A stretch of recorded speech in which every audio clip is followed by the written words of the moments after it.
Hi there, everyone. You're probably going to catch this on the replay, so in any event, welcome to another Saturday 3 p.m. appointment, which we've titled Candidate Attorney Diaries, where we get various people, whether they are currently candidate attorneys or not, to share what their experience was like, is like. And today we're going to be trying again with Tshiamo Mogotshane. I almost butchered that. We tried last week, I think, and it didn't, the connection wasn't great. So we're going to, I know I advertised or I scheduled another two people, but unfortunately we had to change the lineup. So I decided to reshoot, in a sense, Tshiamo's story. Part one is up for what it was worth. So this will probably be part two, and hopefully we can get more story out today. Okay, so I'll just let her into the live. Um, I invite more people who will watch this on the replay or maybe join later. Probably repeat the invitation that I'm a big fan of the power of storytelling, whether it's written or verbalized. And I feel in a difficult space like being a candidate attorney, your brain does tend to play tricks on you in that it tells you that you are alone in what you are doing, right? And we know that that's not the case. We know that the struggle is real and the struggle is shared far and wide.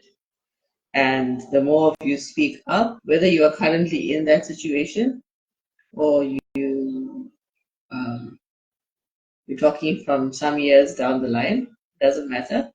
The important thing is that you share your story and um, let other people know that it's okay. And even if you had a positive experience, which Tshiamo has had, like I mentioned in her part one, that it's okay. It's fine. It's okay. You are probably one of the lucky few, like Chiamo, who had a positive experience. So we also need to share some tips with other colleagues who may not have it so easy, and um, that's the whole thing. The takeaway from the live, yes, it's about the story, but at the end of the day, we want to give you tools and sort of humanize this experience. And of course, for you to have further chats with the people that are featured, because they are more than guests, they are real people with real stories, as we will hear today, and in the weeks to come. And so, if you have further discussions with them after the event, so to speak, then it's always a greater value add for you, and maybe they'll allow you to pick their brain a bit more. Okay, welcome, Chiamo. Connection Thank is you. much better today. I really hope so. It seems like it's better. So Yeah, I it hope we just was keep it quite up. um it was spotty, and then the video was bad, and it was just, and for me it's always testing my newly acquired Instagram skills. I'm still very new to the platform, but I've had to learn quickly. Fortunately, I'm that person that can just like wing it. So I was able to salvage. I was able to salvage something from, and then I supposed to post the part one, which I should have shared with you. I'm sorry if I didn't, but I'll probably share both of it together um, after I've uploaded this one. So yeah, so I mean, hopefully there was something that was gleaned from that part one, um, and the ramblings that I added to that. But yeah, so I'm to do a take two and extract whatever we can from you telling us the story. Obviously, it's your story, so the floor is going to be yours. And please go into detail. I know you had a very positive experience, so maybe just share, like I said, share tools, share the things that maybe assumptions you had that you had to adjust quickly, or maybe how you manage peripheral issues like maybe relocation, language barrier, things like that.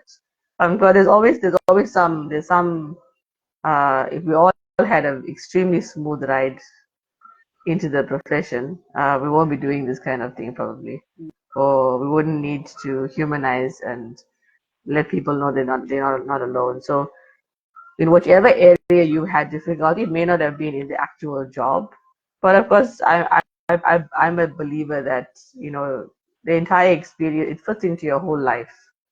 So there may be other parts of your life that might have been impacted by, maybe it was good for you, but maybe it took away time from your family, or like I said, you had to relocate, or you had to suddenly get your driver's license because you realized you had to be driving a lot. So, whatever, even like so-called peripheral challenges you experienced, um, I encourage you to share that. And of course, anything that is endemic to the CA experience that you feel people can take away, the tools that you might have worked out for yourself, and just things to be more efficient, and all of the soft skills that we need, time management, all of that. So please take it away. Um, and of course, I will jump in as soon as you are done. So the floor is yours, probably for the next hour. So, but no pressure to fill the hour. It's just that I want to give everyone enough space to speak and not feel restricted by time. Whenever I will not interject unless you stop talking. Oh, thank you. I don't even remember how much was, I think I shared a lot about how everything started. Um, Yeah. but I think actually, I think let me just go through the challenges first. The big one, as you mentioned, was the relocation, Mhm. coming all the way from Pretoria to the south of Johannesburg. That Yeah. was not an easy thing. Um, Also coming this side by myself, no friends, not a lot Mhm. of my colleagues also worked this side, so that was extremely hard. Mhm. Having to adjust to the new life. Yeah. It's very different from living by yourself with no Mhm. address. So that was Yeah. very difficult. You're now with a lot more adults. You don't have your Mhm. peers like I did in varsity where I could just reach out at any time, go to someone's place, breathe a little. Um, so that was a huge adjustment for me. Language barrier, I didn't really have much. Uh, Yeah. English has sort of been the medium. Um, the only weird thing was having to work in a law firm where my boss was a vendor speaking lady, so that Mhm. kind of twisted things. I had to learn a language. Also, open to hearing isiZulu more where I am. That was one other thing. But besides that, I think it's been much more positive. It gave me time to sort of reflect myself into because now I also had to readjust with the friendships that I have. A lot of them were still very far away from me. Um, Learning how to take care of those friendships. But it was a very awkward stage Mhm. because some of your friends are still in varsity, like in their final year. Some are also out, but we're not in the same place. We're all restarting our lives. So I think I went through quite a phase where I was just I felt isolated for quite a bit. Um, and also knowing that I couldn't go home as often as I used to while I was in varsity. So that was a bit tricky. It felt really overwhelming and suffocating because there were so many new adjustments that I had to make. But I think one skill that I've always had was being able to network and make friends. So it was quite, I think that's the thing that somewhat saved me because I was able to reach out, get into multiple groups, WhatsApp, meet other practitioners, other candidates, um, just adjust to this new life of being a CA and learning my way through it. I think that is what made it somewhat bearable, somewhat easier. Um, and then it became better as we went along because then I started getting used to the people that I was living with or living around. Um, that that became somewhat easier because I was starting to create my little group, my Mm. new support system somewhat. So that helped quite a Yeah. lot. Um, I think one thing that's the same thing is the transition from work, so from varsity to work, that is something Mm. extremely hard, funny enough, Yeah. because I did law clinic, so that made it, Okay. that was hard enough because I was in a group with people having to, talk to clients and so on matters. And then I Yeah. also did, I was in a mentorship group for the Judges Association. So that helped quite a lot, having to immerse Okay. myself in the Mm-hmm. work life. And I was also mentored by an advocate in Pretoria as well, where I had to do a bit of work with him. So that, I think maybe that's why I didn't struggle as much at Mm-hmm. my job because I already sort of preconditioned myself to the workload, Okay. learning how to be agile Yeah. in the different Yeah. circumstances. So a lot of the change that happened and the difficulty was more in my personal life because yeah, I had to do a lot of adjustments. I think I think you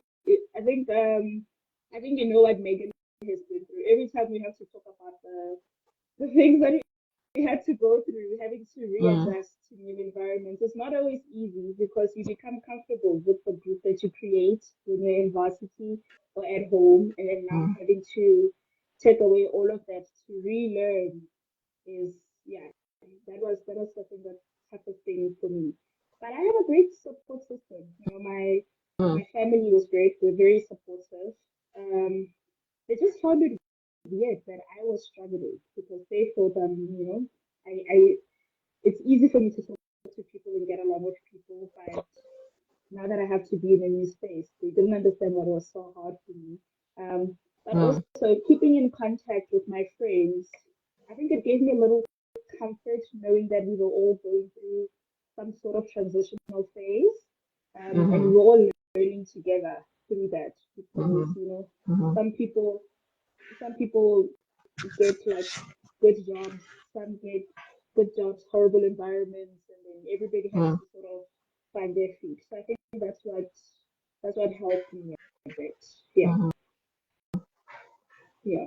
Um, I think another thing. I think last week when we were speaking, I think I told you about how I think it's important to start creating networks when you get into Mm. this field. Because I feel like it's what helps me navigate the work easier. It, Mm.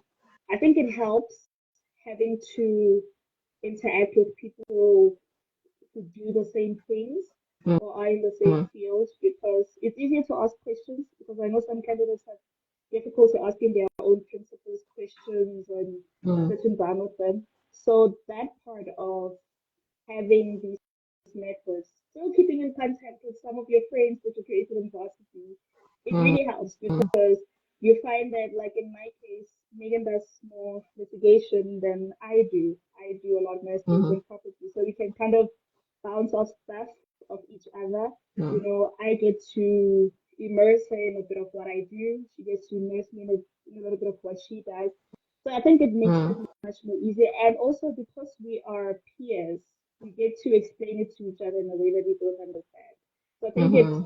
I think that's what helps, especially for people that have the anxiety of having to sit down with their principals and asking them questions. Because I think I understand that not everybody has the same privilege I did, or I do, I Mm. still do, where I can just sit down and things will be broken down to me step by step. Not Mm-hmm. everybody has that. So I think keeping those circles alive, being interactive, is quite important. Oh my goodness, I'm getting a question. Should I answer this? There's a Did question you do there. articles? Did you do articles in a big, medium, or small firm? And how long did it take you to secure articles? I did my articles in a very small firm. Very small. I think for staff, it's just about eight of us, all women. Um, Mm-hmm. and securing the articles. Funny enough, I secured my articles in my final year in December Lucky of you. my final year. In December of my final year, I got the call. I think just a few days before Christmas, which was, Mm-hmm. yeah, that was That's a nice. very odd thing. That was a very odd thing. I didn't think I would. Yeah. My interview was horrible. My interview was, well, I thought it was horrible because I was sick. I was Uh, literally bedridden sick. So I had to do, uh, I was forced to do an online interview. okay. And I didn't Okay. even know that I understood half the stuff I was saying, but I thought it was horrible, horrible, horrible. So yes, that's how my articles came about. It was great. I think as much as we like the big firms, um, I think in terms of exposure and creating your own clientele and client base, and also just Mm, honing your skills a little better, um, I think a small firm does it for me because mm-hmm. I could, I think I could easily say that I'm a specialist somewhat in Mm, what I practice in because I'm so immersed in it and I'm allowed to learn and interact with my clients, with what I specialize in, much more mm, vigorously than you would in other big firms where there's just a lot going on. Sometimes you can't, yeah. you don't have time to sort of understand everything that you do. Mm, But yeah, that's how it was for me. Ooh, that was fun. mm, Very fun. mm. Yeah. Yeah, thanks for your question, Lulu. Yeah, I think Tshiamo was one of the lucky ones. Extremely lucky. Um, I mean, because we were told to start applying for it like where Second year. I was in third year in 2006, I think.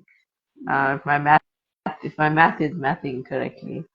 So they were told to start applying from third year. Mm. So like you have this building expectation, and then of course they even tell you which firms to apply to, which is another, it's such a bias Mm. because it's all prejudice towards like bigger firms, Mm. and the big law side of things. So I mean, the chances of you getting in there are like close to zero. Like the average student's not going to get in there. Mm. So I mean, for most of us, but the majority, I think, like we come to fourth year and then everyone is asking. And we're coming to like June exams, everyone is asking, so what are you doing next year? And most of us didn't have an answer. So the fact that, I mean, that's a pretty neat Christmas present in your fourth Yeah. year to get December of your fourth year to get to know that you had a place. And of course, people always, they use this gut feeling when they come out of the exam. They'll say, you know what, I did well. That was a good exam. Or I have a good feeling. In the same way for interviews. And of course, the opposite can happen where you have a good feeling and it doesn't work out. But in Yeah. your case, you felt like the interview was really bad and you ended up getting it. So I mean, I don't usually, if people say, you know what, I have a good feeling, I often will like caution them so as not to for them to like build themselves up, Mm. uh, and then drop themselves down essentially if there's a disappointment. I'll say, you know what, don't go on that feeling. Um, not to be pessimistic, but just treat every interview the same, every exam as the same. Like, don't be not that don't be confident, but don't trust what you feel when you come out of that interview or that exam. If it's good, in my experience, what I've heard from people, it's often the opposite. So you felt good about it and you didn't pass, but you felt really bad about it. Like you left out some questions, or even in the interview, you might have left out some questions, or you didn't know what to say. You just went dumbstruck, and then you end up getting the job, even though you kind of didn't pass. You didn't, in your opinion, you didn't do well. I mean, I had my oral exam for my bar exam, and it was civil procedure. And I honestly don't know how I passed that oral, because I said so many questions. I said, come back to that, come back to that. And the next thing you know, I passed, the exam. I passed the oral and I got through. But yeah, I mean, I guess there's a pointer there, like, just if you're going for these interviews, whether it's online, of course the dynamic is different when it's online and in person. Um, just don't, in that one instance, I think don't trust your gut. I would say just a general advice, because the system is already it's so cruel, in my opinion. So why set yourself up, So even if you feel good about it, like just temper it, just moderate your expectations, and then don't discount the one that you think, oh, you did really bad in, or you didn't answer all the questions, or you messed up the questions.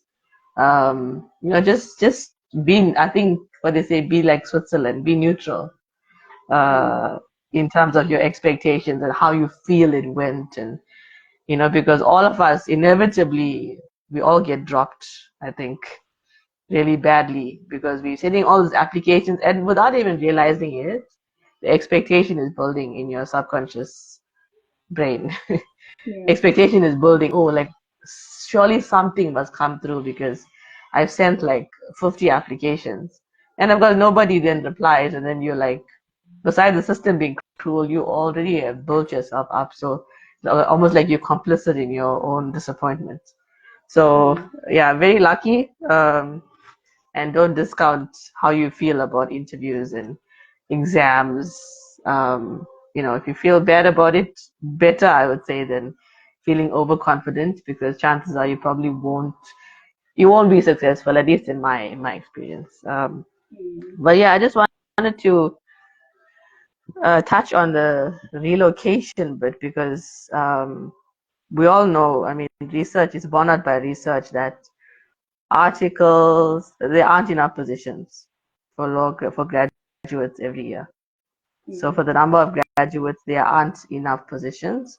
So you end up competing with your friends without realizing it, for the same few positions. And I mean, you would, if you're on LinkedIn for any length of time, you notice the desperation of people to get articles, right? So you'll even get these posts that say, I'm willing to relocate anywhere. Anywhere in the country, I'm willing to relocate. And then I look at that and I think, gee, it's like you say, when you're living with people and you have a support system in-house, literally in-house, it's a different dynamic. If you have to relocate to get into a new job, so you already have two new situations, right? You gotta look after yourself. I mean, of course, you got to secure everything beforehand. If you're renting, you got to pay the deposit, get the furniture, move your stuff. And then now you have to settle in a new place. You have to learn to take care of yourself. There's no one to come home to. And now you have a new job. So when I see those posts that say, are they so desperate they'll just relocate anywhere as long as they get articles? I often think to myself, you probably don't know the full ramification of what you're saying. Where articles itself is going to be difficult to navigate. And the fact that now, okay, what about, I mean, I don't know if you've heard of these scams where job scams, people just relocate their entire lives, only to discover that there's no job.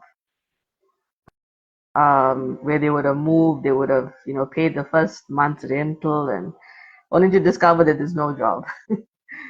So they move their entire life over out of, sheer desperation to get a job, and they realize there's nothing. It was all a scam.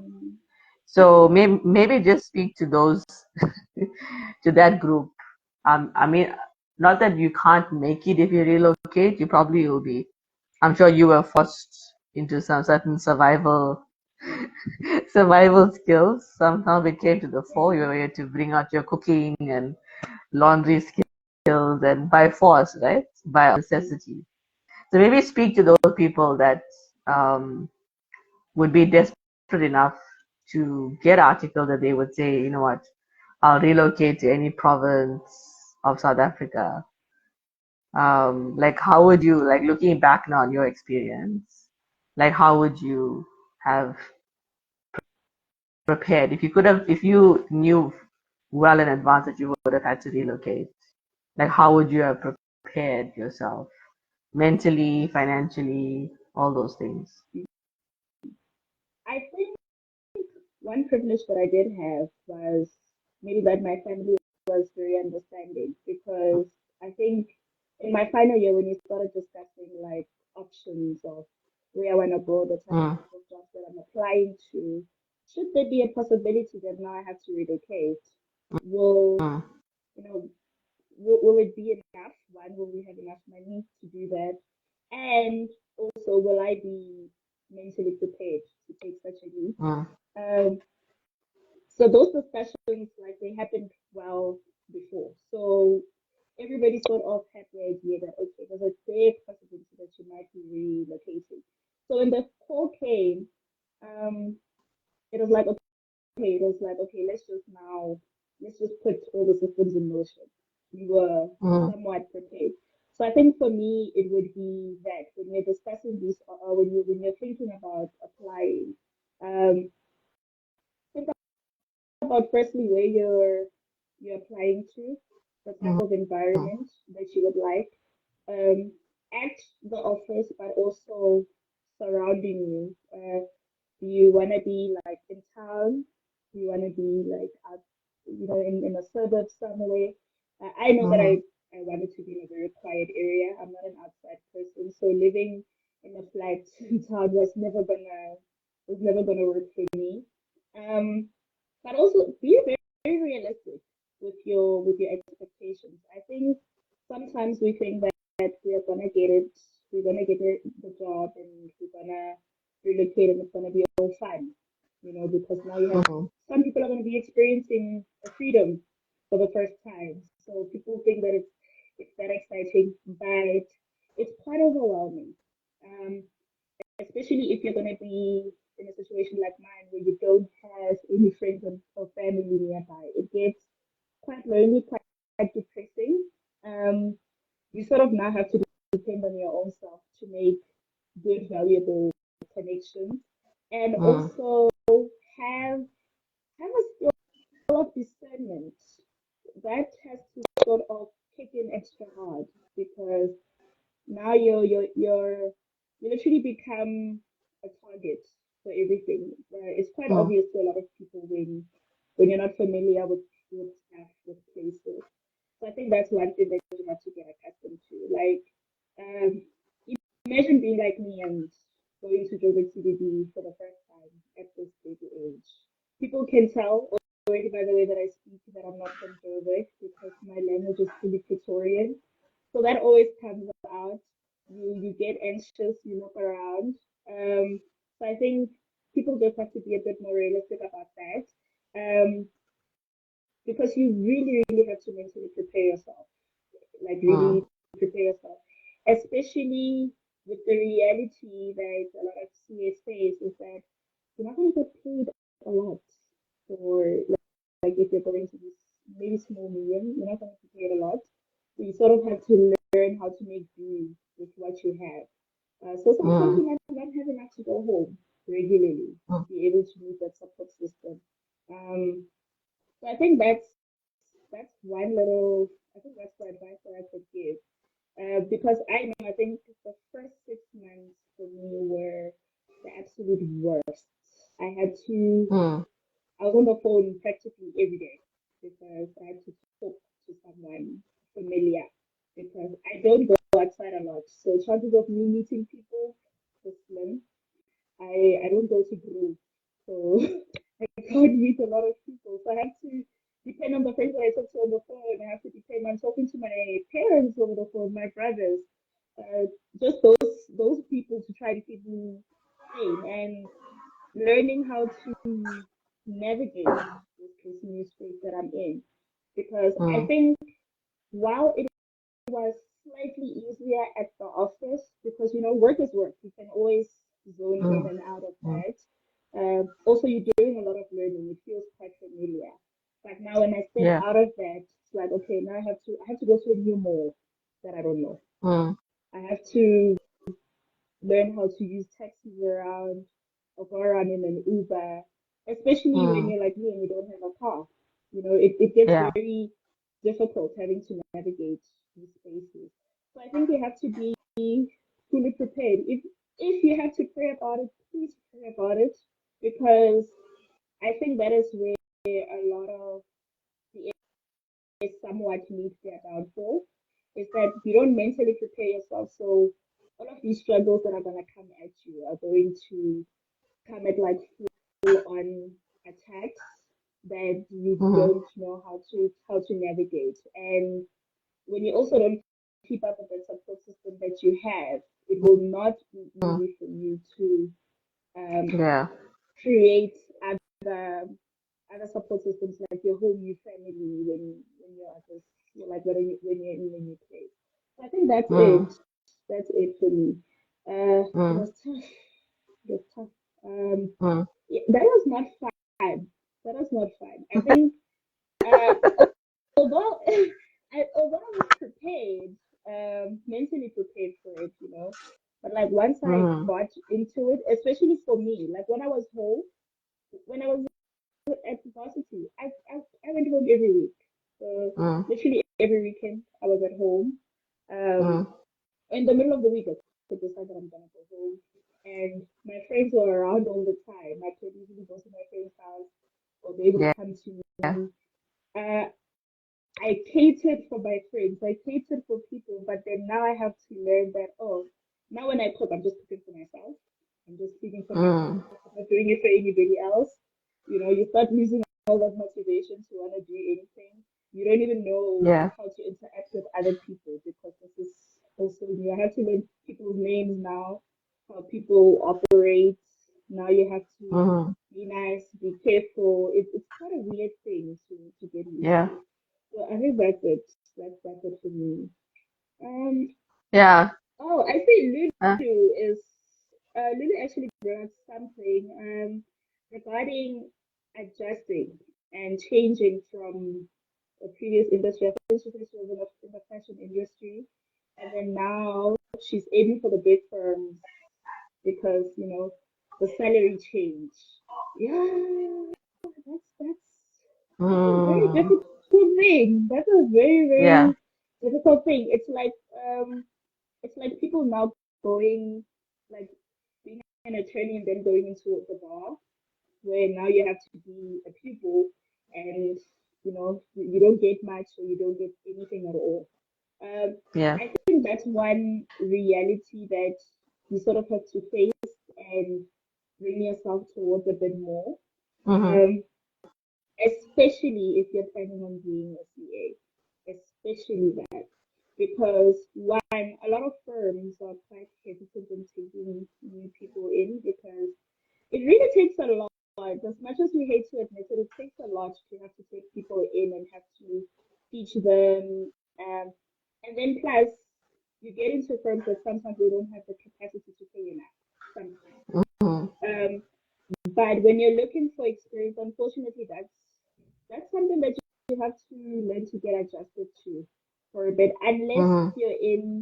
Unless you make good networks to a point where you get to a place where you can actually negotiate what what you can get.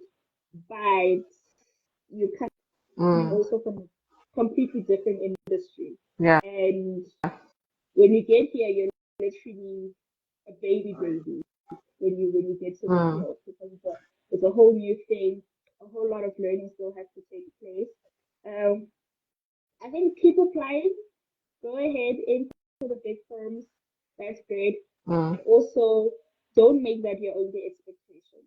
Because I think that's where a lot of us get it wrong. Mm-hmm. Because like when you come from competitive varsity, universities like UP, where I come from, you're always told, like, second year, start applying and into the big firms and whatever, these firms that hire like 2 or 3 years in advance. Yeah, that Mm, don't fall into that trap. Otherwise, you're not going to get a great experience, one, a worthwhile mm, experience, and you're also not going to enjoy what you do. mm, Or that you might not get anything at all, and that's gonna set you back. mm. Which I think we have to be very careful of Yeah. sometimes when we apply for these articles. But yeah. Yeah, lots of points there. I think uh, what I want to touch on is obviously the salary bit and the bias towards bigger firms as being, the better experience. Um, Sometimes I deal with older people that, that want to get into the legal field after having a career in another industry. And I often have to be very, very upfront and blunt with them in terms of you now have a lot of financial obligations and probably have dependents or people depending on you, and you need to plan financially because it's not going to cover your bills. That's a fact. Um, and I think also if you were used to a certain standard of living in your previous job with a higher salary, we always assume that the salary is higher because people don't get paid what CAs get paid, right? So wherever you're coming from, we'll assume that it had a much higher salary. You're probably used to a certain standard of living, and I found in my experience, well, this person hasn't become a CA yet, but she had to experience a very drastic change in her economic situation. And oh, Shama is gone, slipped out for a while. But yeah, just continuing on that point, this person that I knew had to face a very drastic change in economic circumstances where otherwise she was very comfortable, and I often found myself coaching her, or advising her that she'll have to learn how to budget and cut out certain things, and but that whole mindset shift where you were comfortable with a certain lifestyle, you're coming into a law from a different industry, so you're comfortable with a certain lifestyle that salary was able to afford you, and now you're coming into the legal field and you discover a very rude awakening. You get that CAs don't earn a lot. Obviously, it's helpful to do your homework. Um, but something else I found, just as a side note, is that CAs don't like to share with law students, or they'll often paint the opposite picture um, of what's really going on behind the scenes, right? So there's no like sort of intellectual honesty, um, and so graduates even cannot get proper information about, okay, what are the salary realities, the sal what's the sal the sal realities. I made up a new word there. Okay. So it's helpful to do a lot of research in respect of what you're going to be earning, especially if you're coming from another industry. So you're basically giving up like what would you consider a relatively good career and salary bracket, and you're coming into this situation. And often that tends to add to the despair when people get into articles, they discover how hard the environment is, and then when they look at the pay slip, that's not very motivating either. So it's not a case of, okay, I'll put up with it because of um, but I'm getting a good salary. So the salary is kind of, it motivates me to stay. So the salary issue is definitely a big one, and if you're coming from another industry and you're used to a certain standard of living, and of course you have financial obligations, you're going to have to plan yourself in terms of, do you have retirement plans to cash out? Do you have any kind of savings? Even if you've been in your old career and maybe 5 years ago, or at some point in your career you said, I want to get into law, and then you decided to start saving while you were still working in the other career. That can also help, because especially if you have dependents, because you don't want your family to suffer while you are pursuing your dreams. Okay, and I've heard of people going back to their old jobs. Um, I think I had someone I did pupillage with, older gentleman. Um, I'm not sure how long he practiced for, but he eventually went back to his old job, albeit now with a title and the pupillage, the advocacy training that he received during pupillage.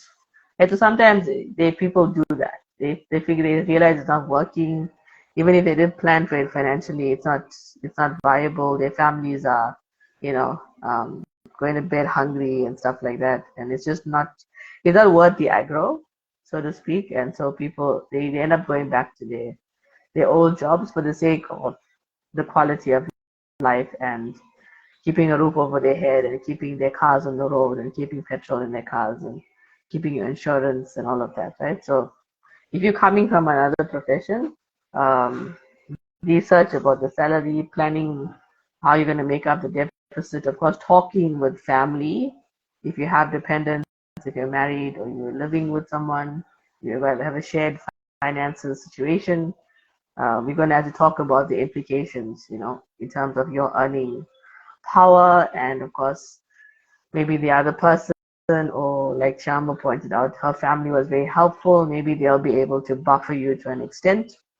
But again, you want to be realistic with them. You want to be honest with them and let them know, how long it's going to be for, what the deficit's going to be. Maybe you might have to cut down certain things in your lifestyle, just keep it down to the bare minimum. Maybe you have children, you want to talk to them about, um, tightening the purse strings, right? But of course, at some point, you might realize, look, it's not working out. My family is probably suffering too much, even though they agreed to jump on this dream bandwagon with me. But I might have to shelve it, or I might have to relinquish it altogether and go back to my old job, because, of course, that keeps up, it helps us to keep up with our lifestyle, and it's an easier job for me to do. I had somebody that I was coaching. I would say coaching, career development coaching. Who was a software developer, and he's very good at it. And he's in the UK, and he really wanted to do law and do software development at the same time.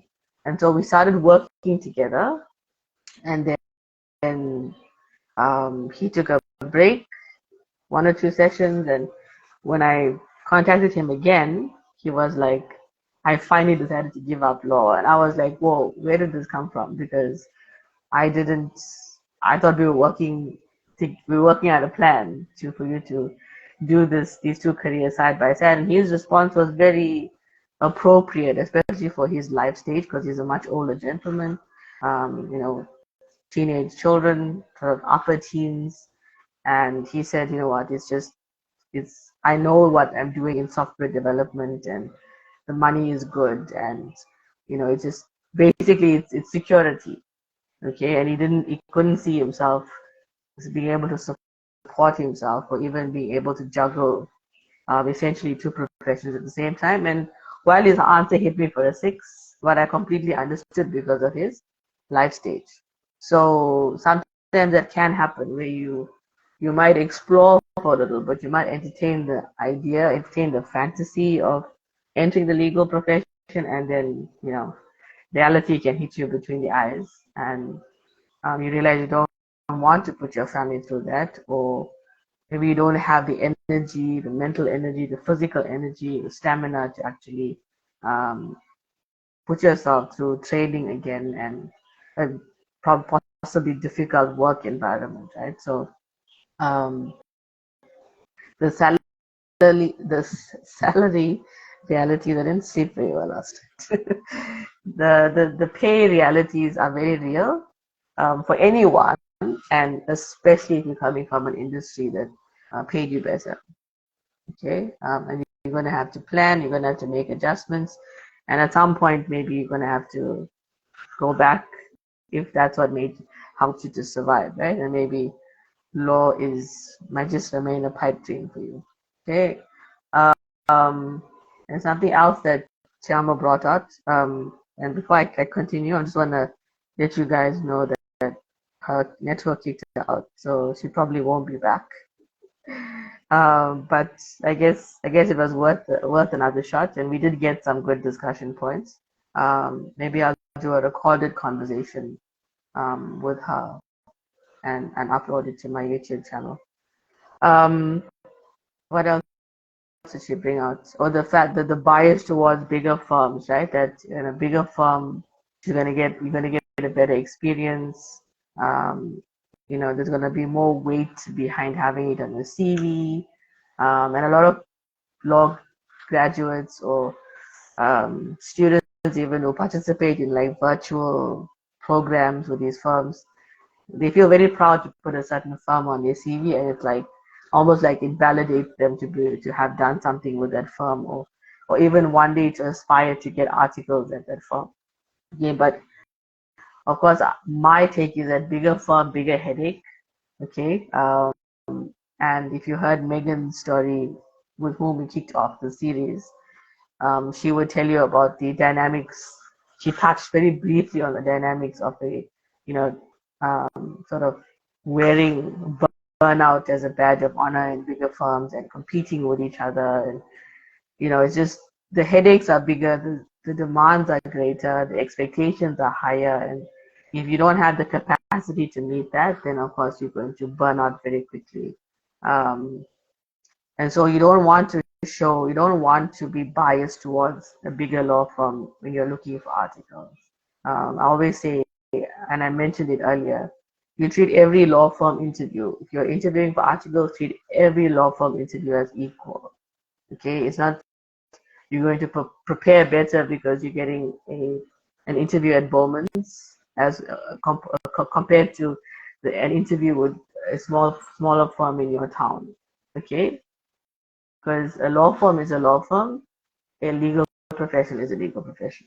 And I've got a post coming out this week about the power imbalance in law firm interviews, right? And what you can do to neutralize or to moderate that power imbalance. But there's often this biggest perception that we have of a larger law firm being better. And the truth of the matter is you can get lost in a bigger law, not that it doesn't have its benefit.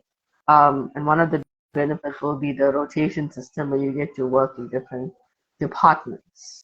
Okay, but of course for me the downsides or the cons or the disadvantages are more. They outweigh the advantages because in a big law firm you can get lost. You probably won't know what really goes into running a law firm. It's a lot more than the lawyering side. Okay, whereas if you were in a small to medium-sized law firm, you'll probably find yourself as a CA being involved in administration, like answering the phone, sitting at reception, doing payment receipts for clients who pay fees in cash, or maybe doing a bit of hospitality. Maybe the tea person is not available. You might be asked to make a client comfortable, make them some tea, get them bottled water or whatever. So you have better chance of becoming like a jack of all trades in a smaller law firm, and you learn the ropes of, okay, so what does it take to run this practice on a day-to-day basis? It's a lot more than what the lawyers do in court or even what they do in their offices behind their computers. It's a whole machine. And in a smaller law firm, you'll probably be exposed, you'll be closer to the parts of the machine. Okay, you'll be closer to the engine room. In fact, the whole firm might be the engine room. Like everything goes down in front of you. None of the administrative things are hidden because it's usually like a one-man show or a two-man show. I just be one lawyer and the CA or two CAs and the receptionist or the legal secretary. So you get very intimately acquainted with the day-to-day running of the firm, and you might be asked to participate in that. For me, that's a far more holistic experience than just learning legal stuff, which you don't even have to be in a law firm to learn. Okay, so there is that bias, but of course, when you are applying for articles, you're going to diversify your applications. So you're going to apply to small, medium, and large. Okay, and in terms of preparing for the interviews, you're going to prepare in the same way. Obviously, you're going to research every firm. Every firm is different. You're going to get to know the people that are behind the curtain, so to speak, at every firm, and what their missions are, what their practice areas are, their reputation in the field, all of those things. Maybe they are a global firm, so they have a global reputation. So you want to show some kind of knowledge and appreciation of that. But of course, you're going to prepare in the same way for a smaller firm, and you're going to prepare in the same way for a medium-sized firm, right? So, and you're going to walk in there with the same mindset. It's not going to be, oh, this is the director of X firm. So, wow, like I'm more afraid than if I were talking to the director of the firm in my area. Okay, a lawyer is a lawyer. We all came up in the same way. The path to qualification and admission hasn't changed. So chances are they're probably where you are now. They were there at some point, right? So they're all human and they're all trained in the same way. They may have a more experience than you, but in terms of your qualifications and all that, you're probably pretty much an equal playing field, right? So you would walk in there into a big law firm, a small law firm, interview with the same attitude, the same confidence, the same respect and deference, because that is obviously necessary. Um, Even though you try to keep it as informal as possible and have more of a conversation than be an interrogation. Um, so yeah, I think that's what's the other thing she brought up? Oh, networking, right? And this is something that we think is just networking. Networking as a support system. So there's various purposes of networking as a legal professional. When you are still getting into the field, obviously you're putting out feelers. You want to get to know people. Okay, networking is firstly about building relationships. So yes, as much as we can get business from those people and get work and they become potential clients, or maybe they even are able to refer us for certain job positions within the industry. But first and foremost, you want to build relationships. And as a CA, that's what Tshiamo did. Okay, so coming from another industry as well, she had to get to know people in the legal field, at least in her area. Um, so you want to build relationships. You want to attend events, whether it's virtual, online, in person, okay, because you need to get yourself out there as a CA. The tendency of CAs is to, because they are less confident, is to hide behind your firm, hide behind your principal attorney. But remember, you are carving out your own identity as a professional. So as time allows, okay, and of course, if your principal attorney presents these opportunities to you and perhaps other CAs in the firm, you want to grab it with both hands because you got to put yourself out there. And one of the purposes, besides building your professional identity, you're also looking to build a support system. And I'm a big fan of having a support system outside of your firm during articles, in the sense that your principal attorney probably won't be in a position to answer all your questions all the time, or be on tap, or be on call. And probably the receptionist or the legal secretary might be more inclined, but understandably they also get busy. So you want to establish a network, maybe a mentor, um, or even just generally building relationships where you can reach out for help. So you're not completely at sea. So if no one's answering your questions in the firm, you're going to have a support structure outside of the firm that you're going to be able to ask questions. Again, it's people that you trust, people that, like I said, you've built a relationship with, not that you are just calling on them to pick their brain and wasting their time. And I know personally I get peeved at that, okay, because a lot of people want to pick my brain on different topics, and sometimes you're not in a position to respond, or you know it's easy to get taken advantage of. So I mean, so you're going to have your boundaries and things like that, but if you have a set of people, or one or two people outside of the firm during articles, then that's another, you can say, another tier of people that you can look to for help. Okay, if you want to troubleshoot certain things, or even if you want to, there are things going on in the firm, maybe certain abuses, you don't feel safe within the firm to talk about it. If you build these relationships early enough, when you start your articles, you'll be able to call on them in those difficult situations. Because the thing with being a CA is that, you know, we kind of get stuck in the survival mode, and we think, okay, no one else is going through what I'm going through. And that's part of why I started this series, is because you need to hear that other people are experiencing it. You need to build a community. And I always encourage people to talk to the guests after the thing. Maybe I didn't expand enough on a certain area that you were interested in, so you're going to want to ask them more about that. Again, then in that case, in that situation as well, it's also a form of networking. Okay, provided they have the time to respond to you, you're going to you're going to maintain a relationship with them. Okay, um, but it's very important to have that, even if it's the community also of CAs in the area. So say you have an area where there are a lot of law firms. Your firm is one of them. You want to try and network.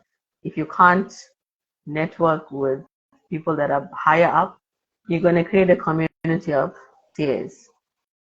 And even before you're thinking of getting into the legal profession, maybe in your third year, fourth year of university, start putting yourself out there. Start getting to know maybe a CA who's in their first year, or a CA who's halfway through, or a CA who's busy studying for board exams. And always network with somebody a little bit higher up. Why? Because number one, you'll have that relationship to benefit from when you get in. And secondly, you'll have insights because they already far gone further than you. So they'll be able to, in your third year and fourth year, they'll be exposing you to things that they are going through that you can't reasonably anticipate. So in that way as well, you are empowered. Right? And of course, then maybe in third year, fourth year, you can say it's not for me. I don't want to get into it. That's also fine. But it's always nice to have somebody as close to your present experience, but with a little bit more mileage than you. And of course, as you progress in the profession, you can always get people that are a few steps ahead. So it also it sort of gives your network a lot of depth as well, because you're not just talking to peers, and you're not just commiserating and patting each other on the back. You might, if you have colleagues that have some mileage on you, you might be challenged by them. Okay, so even as a third year or fourth year, you might be challenged by a CA that's halfway through their articles whom you've befriended, and they'll say, look, why are you studying like this, or why are you answering the question like that? This is how it's done in practice. Why don't you look at it from this way? And then of course that now challenges you in the best way, and you might even improve your marks because you have somebody giving you some insights from the outside. So build that community, whether it's CAs, whether as a CA you're going to reach out to other CAs, as a law student you're going to reach out to people that are a little bit ahead of you. The whole point is to build community, build relationships, because we have to get to know people as people first before we want anything else from them. Any favors, any referrals, reference letters, all of those things. Because one thing I've experienced is that people are quick to latch on to famous, I'll put myself in air quotes, famous people.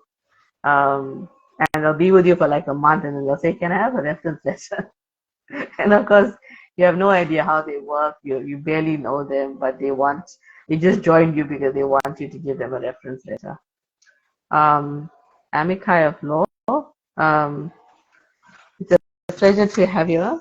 I'd love to chat about training and women empowerment in the profession.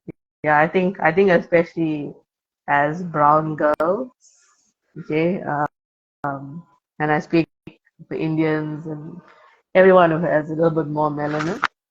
Um, and it's harder going, and I think we do need to pick each other up. So yeah, I'd be happy to chat offline, so you can send me a DM. Okay, guys. So I'm not gonna ramble on for much longer. Again, I had to salvage this live, but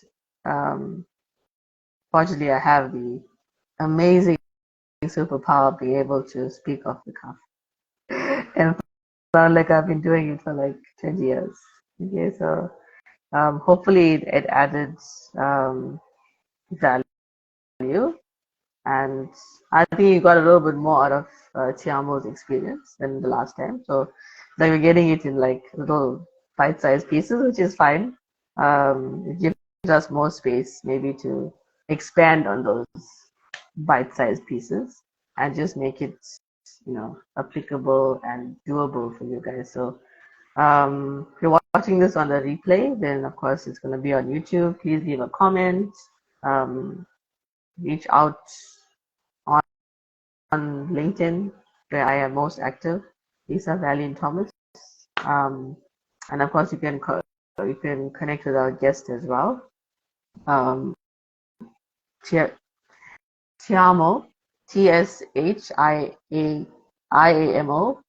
Mogotshane, Mogotshane. I think she goes by that here, and you can search on LinkedIn as well. And you can connect with her and ask her stuff that you'd like to ask her. Even when you're watching the replay, that there might be some things you might want her to give you a bit more advice on. Because again, even in doing these candidate attorney diary episodes, we're building a community. That for me is very important. And I always say that you guys, CAs, are the best support system for each other. Okay, people like me, we are very much removed from the experience as much as we can empathize, but we are very much removed, and it feels a lot better when you have your own kind, as it were, sharing stories, because they are a bit closer, or they might be in the experience and they're talking from what they are currently going through. Okay, so thank you guys. Yeah, Amici of Law, it's rough. Okay, no matter what branch of the profession you are in, you've been going at it for the last 10 years. Yay for you. A lot of staying power, resilience there, probably. I venture to guess. Yeah, but I'd love to chat with you further. I think there isn't a culture of collaboration, in my experience, in the South African legal field. Everyone wants to put their names on stuff, and as opposed to, pooling our resources, pooling our tools, pooling our expertise, and supplementing each other. So yeah, I'd be happy to talk further on the DMs, probably, and get to know you a little bit better. Okay, so thank you so much, guys. And next week we will have a very lovely guest. Whom I've had the pleasure of getting to know this past week, and he will share his very, very relatable experience, negative experience, but I'm sure he would agree that he's the better for it. And from what I can see, he's not left any scars or that I can see. He's very pleasant, positive individual, and of course, he wants to empower you guys with his story. So please tune in next week at 3 o'clock, unless otherwise indicated, and we will be chatting with Antoni Akun, all the way from Pretoria, I think, if I'm not mistaken, and he is going to be sharing his journey as a CA and um, all of the lows, and of course from the lows we're going to pull out some tools. Okay, because that's what we're about. Okay, thank you so much for listening, everyone, and I'll see you guys live next week.